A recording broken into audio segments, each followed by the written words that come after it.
Сәлеметсіздер ме, құрметті оқушылар? Өзін-өзі тану пәні бойынша бүгінгі өтетін сабағымыздың тақырыбы қоғам игілігі үшін еңбек. Сабағымыздың құндылығы ақиқат. Сабағымыздың қасиеттері ойдың, сөздің және істің бірлігі, барлығынан жақсылықты көру, өз-өзіңе адал болу, шыншылдық. Сабағымыздың мақсаты оқушыларға қоғамда адамзатқа риясыз қызмет ету туралы түсінік бере отырып, ақиқат құндылығының мәнін ашу. Сабақты бастамас бұрын өзін-өзі тану пәнінің 5 ережесін еске түсіріп алайық. Тәртіп, тазалық, талап, тыныштық, татулық. Осы 5 ережесін сабағымыздың өн бойында қолданып еске түсіріп отырамыз.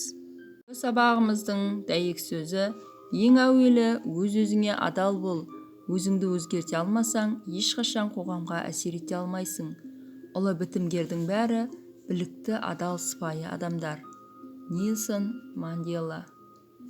Кәнеки балалар, осы дәйек сөзді тағы да бір рет қайталап жіберейік. Ендеше, осы ұлы сөздің мағынасын ашу үшін мына сұрақтарға жауап беріп көрейік. Өзіңе адал болу дегенді қалай түсінесің?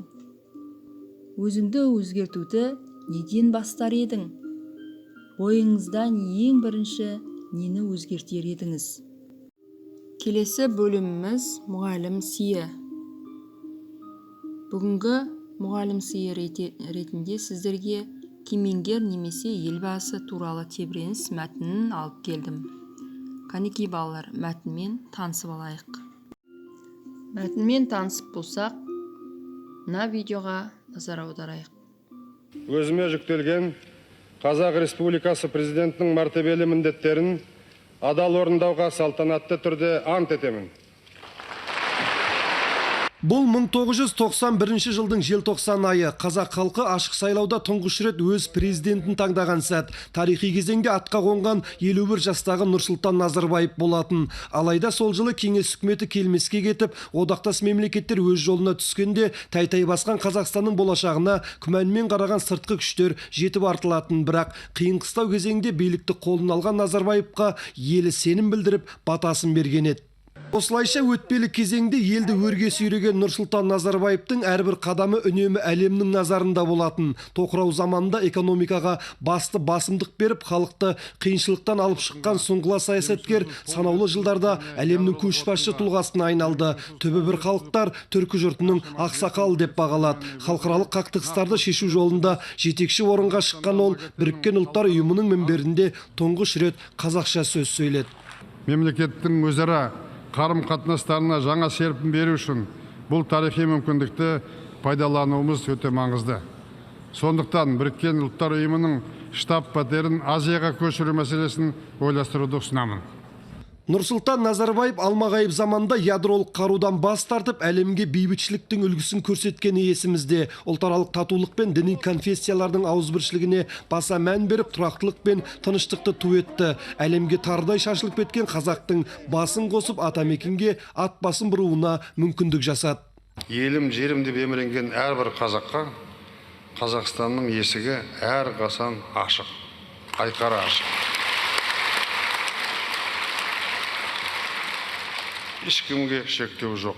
Отқыр шешім, табанды еңбек, сындарлы саясаттың арқасында халықтың сүйіспеншілігіне бөленген Нұрсұлтан Әбішұлы 30 жылға жуық уақытта 5 рет сайлауға түсіп, айқын жеңіске жетіп отырды. Бірақ мұның барлығы қазақстандықтардың шексіз артқан сенім арқылы келген жеңіс болатын.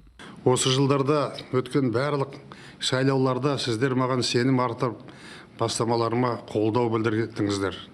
Маған ұлы халқыма, туған жеріме қызмет ету бақыты бұйырды. Баршаңызға, барлық халқыма зор ризашылығымды білдіріп, басымды иемін. Видеоны көріп болсақ, мына мәтінді тереңірек түсіну үшін мынандай сұраққа жауап берулеріңізді сұраймын. Елбасымыз Нұрсұлтан Әбішұлы Назарбаевтың игілікті іс атқаруының мәні неде деп ойлайсыздар? Президентті қолтығынан демеген де, демейтін де, қолдаған да, қолдайтын да өзінің туған халқы деген сөзді қалай түсінесіңдер? Қоғамға риясыз қызмет ету адам бойында қандай құндылықтардың дамуына ықпал етеді? Ел мен жерге қызмет ету үшін адам бойында қандай құндылықтар мен қасиеттер болуы керек деп ойлайсыздар? Келесі бөліміміз шығармашылық жұмыс. Шығармашылық жұмысқа бірінші тапсырма. Қызмет еттім халқыма деген тақырыпты басшылыққа ала отырып, қоғам игілігі үшін еңбек етіп жүрген тұлғалар туралы эссе жазамыз. Екінші тапсырма. Нұрсұлтан Әбішұлы Назарбаевтың қанатты сөздерін оқып, өмірден мысал келтіру арқылы ел мен жерге қызмет ету туралы ойларыңды ортаға салыңдар. Үшінші тапсырма. Төмендегі мәтінді оқып, зиялы адамға мінездеме беріп, портретін жасаңдар. Елге қызмет ету парыз. Болат Шайманұлы.